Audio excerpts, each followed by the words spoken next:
Hello students, आज हम pair of straight lines chapter शुरू करेंगे जो कि एनालिटिकल ज्योमेट्री जो बीएससी सेम 3 है जीएनडीयू की, उसका सेकंड चैप्टर है और ए सेक्शन का भी सेकंड चैप्टर है। इम्पॉर्टेंट है चैप्टर। फर्स्ट सेक्शन में इसकी इम्पोर्टेंस ज़्यादा है एज़ कम्पेयर टू पिछले चैप्टर से, तो ध्यान से इसको समझना। मैं हर एक्सरसाइज कंप्लीट करवाऊँगी, प्रॉपर इस चैप्टर को कंप्लीट करवाऊंगी, तो ध्यान से सारी वीडियोस पूरे लेक्चर ध्यान से सुनना, ठीक है। तो बिल्कुल डिटेल में लेक्चर्स रहेंगे। अब इसकी प्लेलिस्ट बन चुकी है, ठीक है, एनालिटिकल ज्योमेट्री की। आपको चैप्टर वाइज पूरी की पूरी प्लेलिस्ट मिल जाएगी एनालिटिकल ज्योमेट्री की। हर वीडियो लेक्चर नंबर काउंटिंग से आप देख सकते हैं सीरियल ऑर्डर में, ताकि कोई भी टॉपिक आपका मिस ना हो, ठीक है। सबसे पहले पेयर ऑफ स्ट्रेट लाइंस। पहले ही पता चल रहा है कि दो स्ट्रेट लाइंस का पेयर है। पेयर मतलब इकट्ठी जॉइंट इक्वेशन है, ठीक है। तो जॉइंट इक्वेशन है तो वो सेकंड डिग्री की होगी और वो कुछ इस तरह से होगी। ये इक्वेशन याद रखनी है अपने, सेकंड डिग्री की ये जो इक्वेशन है, यही दो स्ट्रेट लाइंस की जॉइंट इक्वेशन हो सकती है, ठीक है। इसमें भी थोड़ा सा और रिफाइनमेंट करेंगे, इसकी थोड़ा इसको डिटेल में समझेंगे। इसमें ये हर बार आपको जॉइंट इक्वेशन मतलब दो स्ट्रेट लाइंस, इस तरह से दो स्ट्रेट लाइंस हैं, वो कैसी भी हो सकती हैं दो स्ट्रेट लाइंस, और दो स्ट्रेट लाइंस की जॉइंट इक्वेशन इस तरह की होगी, ठीक है। इस तरह से होगी। इसमें जी क्या है, एफ क्या है, सी, ए, बी, एच, ठीक है। ये सब आपको फाइंड करना आना चाहिए अगर आपको इक्वेशन दी है तो, ठीक है।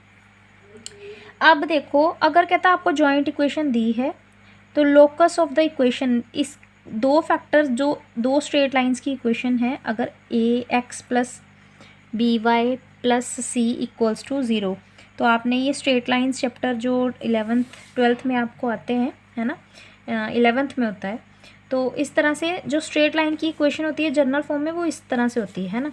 जनरल इक्वेशन स्ट्रेट लाइन की वो इस तरह से होती है, A X B Y plus C equals to 0, है ना।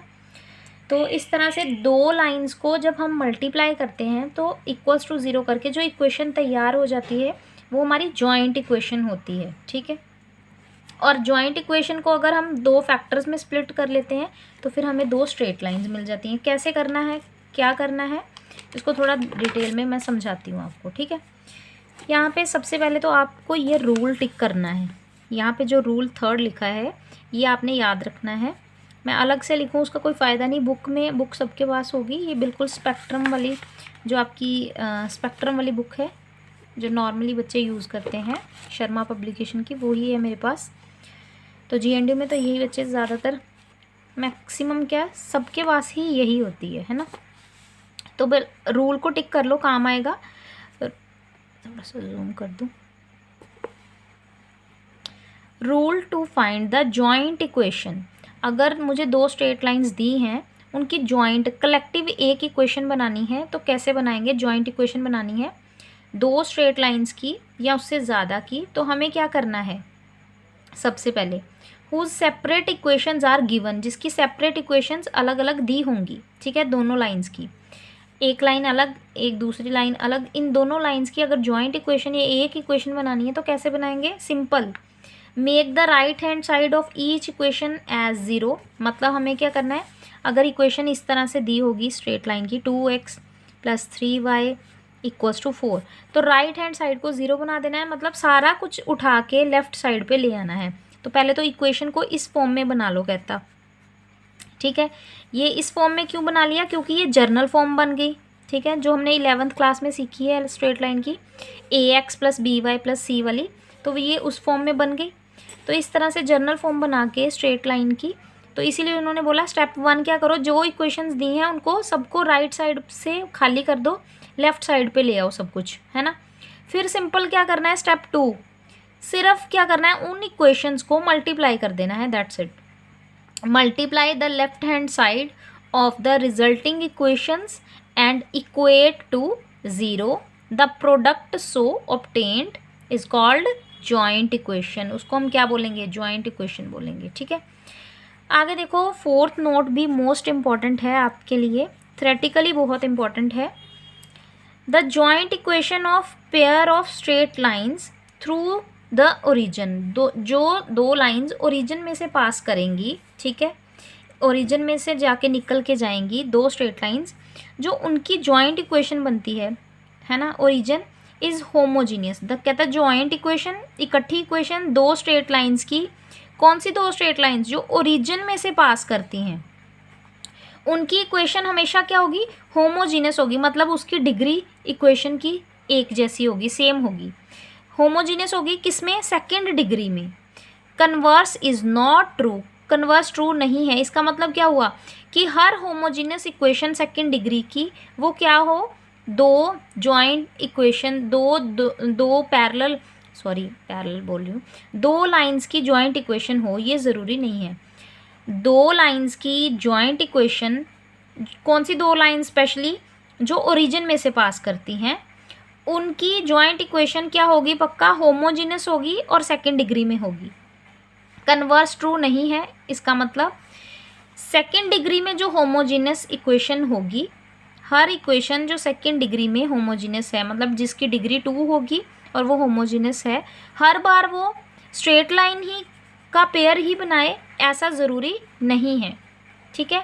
लेकिन जो स्ट्रेट लाइंस का पेयर बनाने वाली जॉइंट इक्वेशन होगी, वो हमेशा क्या होगी, होमोजीनियस होगी। होमोजीनियस कैसे, पिछली इक्वेशन में ये जो जॉइंट इक्वेशन बनाने वाली दो स्ट्रेट लाइंस की जो इक्वेशन बनाती है, अगर बनाएगी स्ट्रेट लाइन जॉइंट इक्वेशन, तो वो ऐसी ही फॉर्म में होगी, ठीक है। इसमें से होमोजीनियस, ये होमोजीनियस नहीं है, क्यों, क्योंकि ये जर्नल इक्वेशन है लाइंस की। अगर दो स्ट्रेट लाइंस की जॉइंट इक्वेशन बनेगी, वो इस फॉर्म में बनेगी, तो हर जो दो लाइंस होंगी वो ओरिजिन से थोड़ी ना निकलेंगी, ज़रूरी थोड़ी ना ओरिजिन से निकलेंगी। तो अगर वो ओरिजिन से निकलती है तो उसमें से उसकी जॉइंट इक्वेशन कैसी होगी, उसमें से ये तीन चीज़ें गायब हो जाएंगी, ये जी वाला, एफ वाला और सी वाली जो टर्म है वो गायब हो जाएगी। सिर्फ ax² 2hxy और by² इक्वल्स टू 0 बचेगा। क्यों, क्योंकि होमोजीनियस सिर्फ क्या होगा, ax², इसकी भी डिग्री 2, 2h कॉन्स्टेंट, xy इसकी भी डिग्री कितनी होगी 2, x भी वेरिएबल है, y भी वेरिएबल है, तो टोटल डिग्री 2 हो गई। by² इसकी भी डिग्री 2 इक्वल्स टू 0, तो बन गई ना सेकेंड डिग्री की होमोजीनियस इक्वेशन, है ना। तो ये जॉइंट इक्वेशन है, ये भी जॉइंट इक्वेशन है, ये भी दो स्ट्रेट लाइंस की जॉइंट इक्वेशन है, ये भी दो स्ट्रेट लाइंस की ही जॉइंट इक्वेशन है, लेकिन दोनों में फ़र्क क्या है, ये दो स्ट्रेट लाइंस की जॉइंट इक्वेशन है, लेकिन वो स्ट्रेट लाइंस हर बार ओरिजिन से पास हों नहीं, ये ज़रूरी नहीं है, वो कहीं भी हो सकती हैं, प्लेन में कहीं भी, यानी कि ये वाई एक्सिस, ये एक्स एक्सिस, ठीक है, ये एक्स एक्सिस, ये वाई एक्सिस, वो स्ट्रेट लाइंस यहाँ पे हो सकती हैं दोनों, ठीक है। ये किस लाइंस की इक्वेशन, ये वाली, ठीक है। इन दोनों लाइंस की जो प्लेन में कहीं भी हो सकती हैं, ओरिजिन में नहीं, ओरिजिन से परे कहीं दूर हो सकती हैं, उनकी जॉइंट इक्वेशन इस फॉर्म में होगी। लेकिन जो लाइंस ओरिजिन में से निकलेंगी इस तरह से, ठीक है, उनकी जॉइंट इक्वेशन हमेशा कैसी होगी, सेकेंड डिग्री में होगी और होमोजीनियस होगी, ठीक है। लेकिन इससे हम ये नहीं कह सकते कि हर बार जो होमोजीनियस इक्वेशन सेकेंड डिग्री की होगी वो हर बार ही लाइंस बनाएगी, ऐसा नहीं है।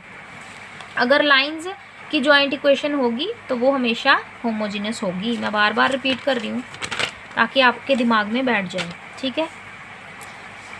इसके बाद है, ये मैंने समझा दिया है, होमोजीनियस इक्वेशन का मतलब क्या होता है, any equation x and y जिसका सम ऑफ पावर्स करें एक्स और वाई का, वो हमेशा क्या आए, सेम आए। जैसे 2 डिग्री 2 डिग्री 2 डिग्री, तो वो होमोजीनियस है 2 डिग्री में, तो हर बार 2 डिग्री हो ये ज़रूरी नहीं। होमोजीनियस का मतलब होता है जो भी पावर आए वो सेम आए, फिर सब टर्म्स की। अगर x की क्यूब है तो नेक्स्ट y की क्यूब हो, अगली टर्म जो होगी वो x² y इस टाइप की हो कि ऐड करने से पावर 3 बन जाए, या जो भी पावर उसकी चल रही है n वो बन जाए, ठीक है। जैसे ये इक्वेशन होमोजीनियस है, क्यों, क्योंकि यहाँ पे x की स्क्वायर है, x y मतलब x की भी डिग्री 1 है, y की भी डिग्री 1, तो टोटल कितना बन गया 2। y की स्क्वायर है तो स्क्वायर की डिग्री भी कितनी है फिर 2। तो ये पूरी इक्वेशन क्या है, होमोजीनियस है। और किस में है होमोजीनियस, 2 डिग्री में, यानी कि सेकेंड डिग्री में। अब उन्होंने क्या बोला, आर्टिकल आपका रिजल्ट काफ़ी आसान कर देगा, याद रखना इस रिजल्ट को, क्वेश्चंस आसान कर देगा ये आर्टिकल। कैसे, देखो सीधे मैं क्वेश्चन भी शुरू करवा सकती थी, ठीक है, लेकिन इसको समझना ज़रूरी है, ये बिल्कुल बेस है आपकी नेक्स्ट वीडियोस का। तो उन्होंने बोला है prove that the homogeneous equation of second degree represent the most at the most 2 lines through origin. At the most मतलब ज़्यादा से ज़्यादा जो सेकेंड डिग्री की इक्वेशन है उसके 2 रूट्स ही आएंगे, 2 रूट्स आएंगे पॉलिनोमियल के, तो उसके 2 फैक्टर बनेंगे, 2 फैक्टर बनेंगे तो उसकी ज़्यादा से ज़्यादा कितनी लाइंस बन सकती हैं, 2 लाइंस। ज़्यादा से ज़्यादा क्यों बोल रहे हैं, इससे कम भी हो सकती हैं। क्यों कम होएंगी, जब मान लो 2 रूट्स सेम आ गए तो फिर वो 2 स्ट्रेट लाइंस अलग अलग थोड़ी बनी, फिर तो वो एक ही लाइन हुई। तो इसीलिए ज़्यादा से ज़्यादा मतलब एट मोस्ट बोला है उन्होंने, ठीक है। तो ये हमारे पास सेकेंड डिग्री की इक्वेशन, होमोजीनियस इक्वेशन, y वाले हिस्से को आगे लिखा, इस हिस्से को पीछे लिखा, ठीक है।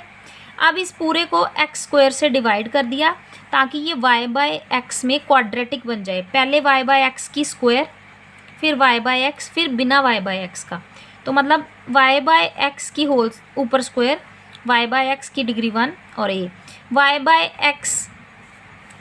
एक्स आपको याद होगा स्लोप को बोलते हैं y बाय एक्स। तो m equals to y by x, m put कर दिया y की जगह पे, तो ये m मतलब स्लोप m, तो m के 2 रूट्स आएंगे, क्यों, क्योंकि ये क्वाड्रेटिक बन जाएगी, b m square plus 2HM plus a equals to 0। तो ये 9th क्लास की क्वाड्रेटिक इक्वेशन बन गई, जिसमें हम लिखते थे एक्स स्क्वायर ax स्क्वायर फिर बी वाई ऐसे करके लिखते, b x sorry plus c constant equals to 0 ऐसे लिखते थे। तो ये m में क्वाड्रेटिक बन गई है, तो इसके 2 रूट्स आएंगे m1 m2। तो यहाँ पे ये इक्विलेंट होगा, b को बाहर लिखा तो 2 फैक्टर्स लिख सकते हैं ना इस तरह से, b को कॉमन बाहर लिखा, पीछे जो इक्वेशन बनती है उसके फैक्टर्स को मल्टीप्लाई कर, क्या ऐसे लिख सकते हैं ना, अगर उसके 2 रूट्स आए, m के अगर 2 रूट्स आ रहे हैं m1 m2, तो मतलब y by x minus m1, y by x minus m2, 2 factors बन गए। कांस्टेंट को पहले ही बाहर लिख लेना है ताकि हम इसके फैक्टर्स बना सकें। तो इनको इक्वेट करके 2 स्ट्रेट लाइंस मेरे पास कौन सी आएंगी, सिंपल है, यहाँ पे अगर m1 m2 2 रूट्स हैं तो 2 स्ट्रेट लाइंस क्या बनेगी, y इक्वल्स टू, क्योंकि y by x equals to एक रूट है m1 और एक रूट है m2, तो y by x equals to m है, तो क्रॉस मल्टीप्लिकेशन कर लो, अपने आप ही बन गई स्ट्रेट लाइन, ठीक है। तो इस तरह से इसके पास 2 इक्वेशंस आ रही हैं जो कि 2 स्ट्रेट लाइंस हैं। ओरिजिन में से क्यों पास कर रही हैं, क्योंकि इसमें स्ट्रेट लाइन में अगर कांस्टेंट नहीं है, कांस्टेंट टर्म नहीं है, मतलब अगर स्ट्रेट लाइन कुछ इस तरह से है ax plus B y equals to 0, constant plus c अकेला कांस्टेंट नहीं है, तो इसका मतलब वो लाइन कैसी है, ओरिजिन में से निकल के जाने वाली, ओरिजिन से निकल के जाएगी, मतलब 0 0 पुट करोगे तो सेटिस्फाई हो जाएगा। तो मैंने 0 पुट करती हूँ तो 0 इक्वल्स टू 0, तो इसका मतलब ये कैसी लाइन है, जो ओरिजिन में से निकल के जा रही है, मतलब लाइन का एक पॉइंट ओरिजिन भी है। तो इसका मतलब ये मेरी 2 स्ट्रेट लाइंस हैं, ये उसकी जॉइंट इक्वेशन है। जॉइंट इक्वेशन मतलब 2 लाइंस की इकट्ठी इक्वेशन, ठीक है। अब कंडीशंस याद रखना बहुत इम्पोर्टेंट है, बहुत ज़्यादा इम्पोर्टेंट है। क्या, कब कब स्ट्रेट लाइंस बनेगी, ठीक है। अगर तो ये जो इक्वेशन है ax स्क्वायर, ये याद रखनी है आपने, plus 2hxy plus by square equals to 0, ये इक्वेशन हर बार जॉइंट इक्वेशन हो सेकेंड डिग्री की लाइंस की, ये ज़रूरी नहीं है, लेकिन ये 2 स्ट्रेट लाइंस कब देगी, कब चेक करूँगी कि 2 लाइंस आएंगी भी या नहीं। तो मुझे क्या करना है, आपको ये चीज़ याद रखनी है, ये जो मैंने साइड में लिखी है, ठीक है। H square minus a b calculate करना है, एच निकालना आ जाएगा यहाँ से, ठीक है। ध्यान रखना बच्चे यहाँ पे ज़्यादा गलती करते हैं, 2hxy को अगर उसने इक्वेशन में 8xy लिखा होगा तो h की वैल्यू कितनी होगी 4, क्योंकि 2h की वैल्यू होगी जो लिखी होगी, है ना। तो डिवाइड करना मत भूलना। h की वैल्यू निकालनी है, स्क्वायर करके माइनस AB करना है, मतलब डिस्क्रिमिनेंट निकाला। अगर तो वो डिस्क्रिमिनेंट की वैल्यू 0 से बड़ी आ जाएगी तो 2 लाइंस बनेंगी डिफरेंट। अगर वो 0 के बराबर आ जाएगी तो एक लाइन बनेगी जिसको हम कोइंसिडेंट लाइन बोलेंगे, ओवरलैप कर गई। अगर इसकी वैल्यू कैलकुलेट करके लेस देन 0 आई तो नो लाइन, कोई लाइन नहीं बनेगी, इमेजिनरी बनेगी। तो इमेजिनरी लाइन कोई लाइन नहीं होती, रियल पे ही लाइन बननी चाहिए। तो इतना याद रखना है। नेक्स्ट हम इसी पे बेस्ड क्वेश्चंस करेंगे। तो इस वीडियो में इतना ही, मिलते हैं अगली वीडियो में।